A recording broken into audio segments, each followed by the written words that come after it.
Hello everyone. आज है 12 जून और आज इस वीडियो में हम बात करने जा रहे हैं 26 रुपए के एक ऐसे शेयर्स के बारे में जिसने सालाना तकरीबन 3,500 करोड़ का मुनाफा कमाया है। तो वो शेयर कौन सा है उसके बारे में इस वीडियो में हम डिस्कस करेंगे। ये भी चर्चा करेंगे कि खरीदारी करने का यहाँ पर मौका है कि नहीं, और अगेन वीडियो को पूरा जरूर देखिएगा। ये मत सोचिएगा नाम देख कर कि यहाँ पर जाके स्ट्रेट अवे हम बाइंग कर ले। जी नहीं, वीडियो को पूरा देखिए। यहाँ पर कौन कौन से रिस्क फैक्टर है, क्या क्या चीजें हैं उसको जानना जरूरी है, और किस प्राइस पे बाइंग करनी चाहिए, कितना टारगेट अज्यूम करना चाहिए, उन सारी चीजों के बारे में हम यहाँ पर डिस्कस करेंगे। तो शुरू करें उससे पहले अगर आपने अभी तक चैनल को सब्सक्राइब नहीं किया है तो प्लीज अभी इसे सब्सक्राइब कर लीजिए, क्योंकि आगे भी बहुत सारे वीडियोस हैं जो आपको काफी ज्यादा हेल्प करेंगे। तो जिस कंपनी की बात कर रहे हैं वो एक सरकारी कंपनी है, एनएचपीसी। सरकारी कंपनी है, 26 रुपए का शेयर है, और पिछले एक महीने में अगर हम देखें तो एनएचपीसी के शेयर में एक बढ़िया रफ्तार आई है। हालांकि कोई इतनी बड़ी भी रफ्तार नहीं, लेकिन हाँ थोड़ी सी तेजी जरूर है। 25 रुपए से उछल के शेयर सीधा पहुंचा 27 के करीब, लेकिन अब थोड़ी सी गिरावट भी है। एक साल में अगर हम देखें तो पिछले एक साल में 34% का ग्रोथ आया है। ठीक है, एक साल में 34% का ग्रोथ है। 19 रुपए के आसपास शेयर था, लगातार ऊपर की तरफ गया, नीचे आया, ऊपर की तरफ गया। देखिए, लेकिन चार्ट पैटर्न को आप समझिए। तेजी के बाद गिरावट आई, फिर से तेजी बनी, गिरावट आई, तेजी बनी, गिरावट आई। अगर 3 रुपए ऊपर जा रहा है तो 2 रुपए नीचे भी आ रहा है, और ऐसे धीरे धीरे धीरे धीरे करके ये ऊपर की तरफ बढ़ रहा है। लेकिन 3 साल का अगर हम ग्राफ देखेंगे तो एनएचपीसी में पिछले 3 साल में कोई प्रॉफिट नहीं है। जहां था वहीं पर आके अटका हुआ है। और 3 साल का जो जो इसका प्राइस रेंज है वो 10 रुपए का भी नहीं है, 9.5 रुपए का प्राइस रेंज है। मतलब समझिए कि बहुत ज्यादा फ्लक्चुएट ये शेयर होता ही नहीं है। 18 रुपए का लो है, 27 रुपए का हाई है, और जब भी 27 के करीब पहुंचा है इसके पैर जो है वो डगमगाने लगते हैं और वहां से ये टूट जाता है। देखिए, इससे पहले भी अगर हम देखें तो 27 के करीब ये 2018 में पहुंचा था, वापस नीचे की तरफ टूट गया ये शेयर। दोबारा तेजी बनी 2018 में ही, लेकिन 11 नवंबर का महीना था, वापस ये वहां से टूट गया। दोबारा 27 के करीब ये शेयर पहुंचा, और आप देख सकते हैं कि 2020 में ये पहुंचा था जनवरी महीने में, लेकिन दोबारा ये टूट गया। अब दोबारा 27 के करीब ये पहुंचा, और आप देखिए नीचे की तरफ जाने की अब कोशिश कर रहा है। ठीक है, तो 27 रुपए का जो लेवल है वो एक काफी बड़ा बैरियर, ये हम कह सकते हैं कि जब तक वो लेवल ब्रीच नहीं करता, जब तक 28 रुपए का ये लेवल ब्रीच नहीं करता, तब तक यहाँ पर आप कह सकते हैं कि जब भी बड़ी रैली आई है वापस हमें गिरावट भी देखने को मिल चुकी है। 10 साल का अगर हम ग्राफ देखें तो एनएचपीसी में पिछले 10 साल में देखा जाए तो 10% का ही ग्रोथ है। और प्राइस रेंज आप देखिए, अगेन सिर्फ 19 रुपए का है, 15 रुपए का लो है, 34 रुपए का हाई है। मतलब कोई ज्यादा यहाँ पर फायदा हो नहीं रहा है। अगर आप लॉन्ग टर्म के भी निवेशक हैं तो कोई ज्यादा फायदा यहाँ पर हुआ नहीं है एनएचपीसी में। लार्ज कैप शेयर 27,000 करोड़ से भी ज्यादा का मार्केट कैप है, 5 करोड़ से भी ज्यादा का वॉल्यूम ट्रेड बीएससी में है, और एनएससी में देखा जाए तो 2 करोड़ 80 लाख से भी ज्यादा का वॉल्यूम ट्रेड है। शेयर होल्डिंग की मैं बात करूं तो 70.95% की होल्डिंग प्रमोटर के पास है, 4.04% की होल्डिंग एफआईएल्स के पास है, 6.57% की होल्डिंग म्यूचुअल फंड के पास है, 7.71% की होल्डिंग इंश्योरेंस कंपनी, मतलब बड़े फंड हाउसेज के पास काफी बड़ी होल्डिंग हमें देखने को मिल रही है।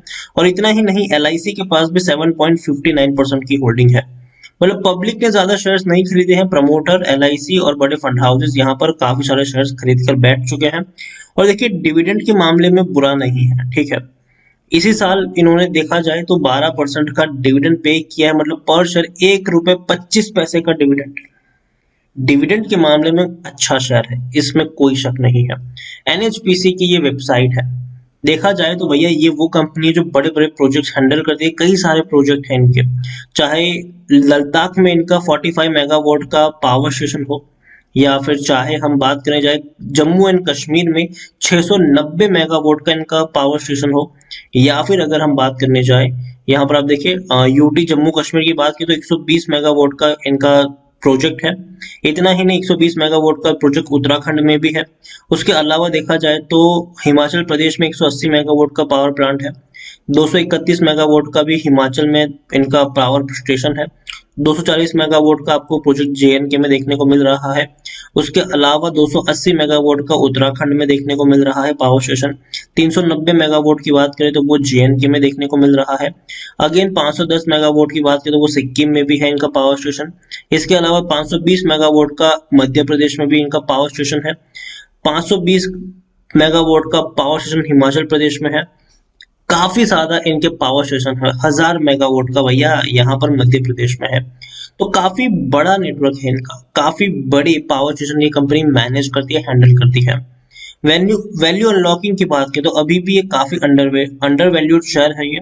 काफी बड़े प्रॉफिट्स कंपनी कमाती है, काफी बड़े कह सकते हैं कि रेवेन्यू ये कंपनी कमाती है, लेकिन अभी भी कंपनी को उस तरीके की एक तेजी देखने को नहीं मिली है।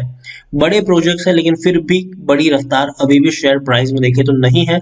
10 साल में भैया 20 रुपए का भी हमें कह सकते हैं कि प्राइस रेंज देखने को नहीं मिला है, तो ये एक अच्छी बात तो नहीं है इस कंपनी के लिए। लेकिन एक और चीज अगर हम यहाँ पर देखें तो एनएचपीसी प्लान कर रही है सोलर और विंड पावर पोर्टफोलियो को बढ़ाने में, और ये एक बहुत बड़ी बात है। देखिए, क्योंकि आने वाले समय में जो ग्रीन एनर्जी होगी ये फ्यूचर है। सोलर विंड पावर ये फ्यूचर है आने वाले वक्त में, और सरकार भैया सब्सिडी भी दे रही है कंपनियों को जो इस सेक्टर में काम करती है, खास करके सोलर सेक्टर हो, एनर्जी का सेक्टर हो, विंड का सेक्टर हो, तो सब्सिडी मिलने के चांसेस भी काफी हाई नजर आते हैं यहाँ पर। और एनएचपीसी अपने पोर्टफोलियो को एक्सपांड कर रही है सोलर और विंड पावर के सेक्टर में। इतना ही नहीं, अगर एक और चीज देखें तो भैया इनके Q4 के नतीजे भी आए हैं और प्रॉफिट में 80% का ग्रोथ हमें देखने को मिला है। तकरीबन 465 करोड़ के आसपास का मुनाफा एनएचपीसी ने कमाया हुआ है, जो बहुत ही बेहतरीन है। क्योंकि पिछले साल अगर हम देखें, देखिए इस बार इनको 465 करोड़ के आसपास का प्रॉफिट हुआ है, जो पिछले साल अगर देखा जाए तो तकरीबन 260 करोड़ के आसपास का था, तो उससे कंपेयर में काफी बड़ा ये मुनाफा है। लेकिन पिछले क्वार्टर से कंपेयर करेंगे तो गिरावट है, क्योंकि पिछले क्वार्टर में तकरीबन हमें 800 करोड़ का प्रॉफिट देखने को मिला था। यहाँ पर टोटल इनकम की मैं बात करूं तो तकरीबन 2000 करोड़ से भी ज्यादा की टोटल इनकम है, जो अगर देखा जाए तो कम है, क्योंकि पिछले साल तकरीबन 2400 करोड़ की इनकम हमें देखने को मिली थी। लेकिन अगर हम पूरे साल की बात करें तो जो इनका ग्रोथ है वो काफी बेहतर माना जा सकता है। अगर मैं आपको यहाँ पर समझाने की बात करूं तो आप देखिए 2017 में 8600 करोड़ के आसपास का इनका रेवेन्यू था, जो धीरे धीरे धीरे इंक्रीज होता रहा, 10,000 करोड़ तक पहुंचा 2020 में, और बाद में अभी 2021 में तकरीबन 9650 करोड़ के आसपास का है। और प्रॉफिट की भी अगर हम बात करें तो प्रॉफिट भी देखिए लगातार काफी ज्यादा इंक्रीज हो रहा है। 2021 में 3600 करोड़ के आसपास का मुनाफा इस कंपनी ने कमाया है, जो लगातार इंक्रीजिंग मोड में है। तो ये अच्छी बात है, अच्छे प्रॉफिट्स है। लेकिन दिक्कत इस कंपनी की यही है कि इतने बड़े प्रॉफिट्स कभी भी इनके शेयर प्राइस पर रिफ्लेक्ट नहीं होते हैं। ठीक है, टेक्निकल रेटिंग अभी भी शानदार है, तेजी के अभी भी संकेत बने हुए, यहाँ से और ऊपर तक शेयर जा सकता है। According to Moneycontrol user 79% लोग खरीदने की सलाह दे रहे हैं, 14% लोग बेचने की बात करें, 7% लोग होल्ड करने की नसीहत यहाँ पर दे रहे हैं। इतना ही नहीं, अगर हम डिविडेंड की बात करने जाए तो डिविडेंड भी हर साल अच्छा डिविडेंड पे किया है इस कंपनी ने, और कभी कभी तो साल में 2-3 बार डिविडेंड भी पे किया है। देखिए 2021 में मतलब अभी 1 रुपये 25 पैसे का डिविडेंड पे किया है। पिछले साल इन्होंने 2 बार डिविडेंड पे किया था 2020 में, 1 रुपये 18 पैसे और 32 पैसे का ये डिविडेंड था। 2019 में भी 2 बार इन्होंने डिविडेंड पे किया था, 71 पैसा और 75 पैसा। 2018 में भी 2 बार इन्होंने डिविडेंड पे किया था, 1 रुपये 12 पैसे और 28 पैसे का डिविडेंड। तो पहला डिविडेंड बड़ा अमाउंट होता है, दूसरा जो अगर डिविडेंड है तो वो छोटा अमाउंट होता है। बोनस की मैं बात करूं तो बोनस की अभी तक कोई हिस्ट्री अवेलेबल नहीं है। तो एक चीज यहाँ पर ये हम कह सकते हैं कि कंपनी डिविडेंड अच्छा पे करती है, लेकिन दूसरी तरफ बोनस नहीं पे करे, और जाहिर सी बात है 26 रुपए का शेयर है, कहाँ आप इनसे बोनस एक्सपेक्ट कर सकते हो। एनएचपीसी की अगर मैं बात करने जाऊं तो हाँ, जो सबसे बड़ा मेन कंसर्न है मेरा इस कंपनी को लेकर वो यही है कि 10 साल में कोई बड़ा ग्रोथ यहाँ पर नहीं आया है। और देखिए 19 रुपए का ही प्राइस रेंज है, 15 का लो है, 34 का हाई है, तो ये एक अच्छा नंबर्स तो बिल्कुल भी नहीं है।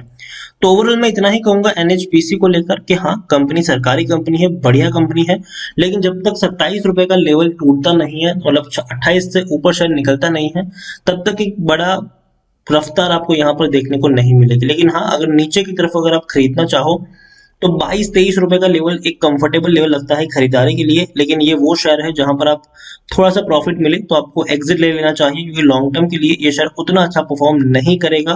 कंपनी का पोर्टफोलियो बहुत ही शानदार है, बहुत ही बड़ा है, अगर आप चाहें तो लॉन्ग टर्म के लिए भी इसको कैरी कर सकते हैं। अगर आपको समय समय पर डिविडेंड चाहिए, अगर आपको थोड़ी बहुत रफ्तार देखनी है। और देखिए जो वक्त वो धीरे धीरे बदल रहा है, जैसे कि अगर हम बात करें जाए तो अब जो ग्रीन एनर्जी है उस पर काफी ज्यादा फोकस किया जा रहा है, और ऐसे में एनएचपीसी की हम बात करें तो अब धीरे धीरे वो अपना जो पोर्टफोलियो है उस तरफ शिफ्ट कर भी रहे हैं, और डेफिनेटली इनको आने वाले समय में फायदा मिलने भी वाला है।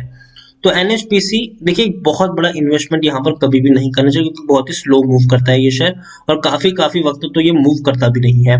तो एक बहुत बड़ा इन्वेस्टमेंट कभी भी नहीं करना चाहिए, लेकिन अगर आपको रिस्क लेना है तो आप एक छोटा सा निवेश करके यहाँ पर छोड़ सकते हैं। अगर आपको शेयर 23-24 के करीब मिले, ठीक है, इस प्राइस पर बाइंग की मेरी एडवाइस बिल्कुल भी नहीं है, 26 पे मत खरीदिए। लेकिन नीचे की तरफ 23-24 के आसपास शेयर मिलता है, आप थोड़ी सी क्वांटिटी ऐड कर सकते हैं, और लॉन्ग टर्म के लिए अगर आप चाहें तो इसको कैरी भी कर सकते हैं, कोई दिक्कत नहीं है। यहाँ पर नीचे तो भैया 10 साल में 15 रुपए के नीचे नहीं गया इतने बुरे हालातों में भी, तो और इससे नीचे क्या ही चला जाएगा अगर 22-23 पे मिलता है तो, ठीक है।